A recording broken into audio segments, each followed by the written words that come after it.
మీ పేరండి? మొహమ్మద్ అబ్దుల్ ఖాదర్ నా పేరు. ఏం చేస్తారు సార్?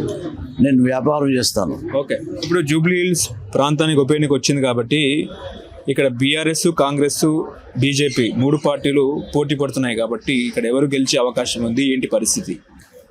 ఇప్పుడు ఇక్కడ సిట్టింగ్లో బీఆర్ఎస్ పార్టీ ఎమ్మెల్యే గారు ఉండే, కానీ ఆయన చనిపోయాడు కాబట్టి మళ్ళీ ఈసారి ఉప ఎన్నికలు జరుగుతున్నాయి. ఆ క్యాండిడేటు 12 సంవత్సరాల నుంచి ఇక్కడ ఉన్నారు. అయితే బీఆర్ఎస్ వాళ్ళు మళ్ళీ ఈ సైట్ దక్కించుకుందామని చెప్పేసి వాళ్ళు బాగా ప్రయత్నంలో ఉన్నారు. సెంట్రల్ పార్టీ బీజేపీ ఉంది ఇక్కడ, వాళ్ళు నిలబడ్డారు. వాళ్ళకు కూడా ప్రెషర్ ఇష్యూ లాగా ఉంది, ఎందుకంటే సెంట్రల్లో ఉన్నాము. ఇక్కడ తెలంగాణలో కూడా మనకు కూడా ఇక్కడ మన ఎమ్మెల్యేగా మన అభ్యర్థి గెలిస్తే బాగుంటుందని వాళ్ళు కూడా ట్రై చేస్తున్నారు. కానీ అసలు ఏంటంటే కాంగ్రెస్ పార్టీ ఇక్కడ అధికారంలో ఉంది కాబట్టి ఇక్కడ నవీన్ యాదవ్ గారికి సెలక్షన్ చేసేసి మొత్తం సర్వే చేసిన తర్వాత ఎవరు ఇక్కడ గెలుస్తారు అనే విషయం వచ్చిన తర్వాత 100 మార్కులు ఈయనకు పడ్డాయి కాబట్టి ఈయనకు టికెట్ ఇచ్చారు. కాంగ్రెస్ పార్టీ ఈ టికెట్ ఈయనకి ఇచ్చింది చాలా గొప్ప పని. ఎందుకంటే ఈయన 20 ఇయర్స్ నుంచి ఈ కాన్స్టిట్యున్సీలో పుట్టిన అతను ఈ కాన్స్టిట్యున్సీకి నిలబడ్డాడు. ఒకసారి నిలబడి ఓడిపోయాడు, సెకండ్ టైం నిలబడినందుకు వేరే వాళ్ళు ఓడిపోయారు. ఇప్పుడు థర్డ్ టైం నిలబడుతుంది కాబట్టి గెలిచడానికి నిలబడ్డాడు. రాజకీయంలో ఎప్పుడు కానీ నిలబడినప్పుడు కొత్తగా వస్తే మనం ఓడిపోతాము, తర్వాత నిలబడితే వేరే వాళ్ళు మనం నిలబడినందుకు ఓడిపోతారు, థర్డ్ టైం నిలబడితే మనం తప్పనిసరిగా గెలుస్తాము. ఇంకోటి ఇప్పుడే ఇక్కడ కాంగ్రెస్ పార్టీ అధికారంలోకి ఉంది. ఈ నవీన్ యాదవ్ గారు వాళ్ళ ఫాదర్ ఇక్కడ పుట్టినోళ్ళే, ఇక్కడ అందరికీ 20 సంవత్సరాల నుంచి సేవా కార్యక్రమం చేశారు.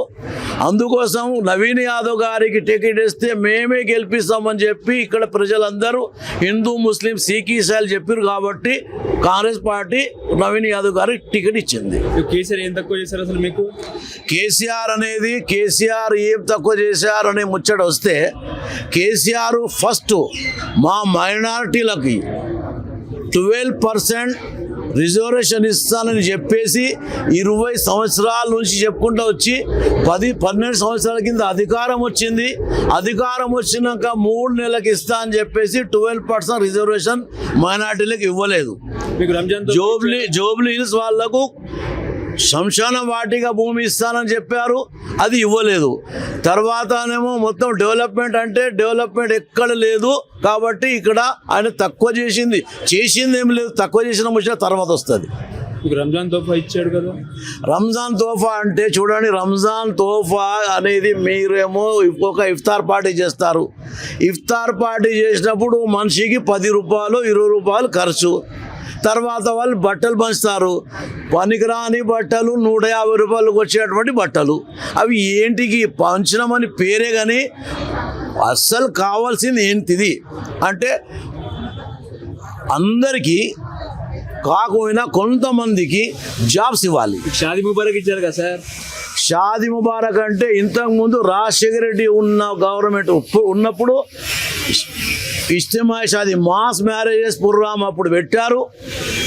25,000 రూపాయలు వాళ్ళు ఇచ్చారు. ఈయన వచ్చి అని చేసేదానికి 50,000 చేశారు. మళ్ళీ 1,00,000 చేశారు. అది 1,00,000 చేసినందుకు కూడా అందరు బీద వాళ్ళే కాదు కదా, అందరికీ అది రాదు.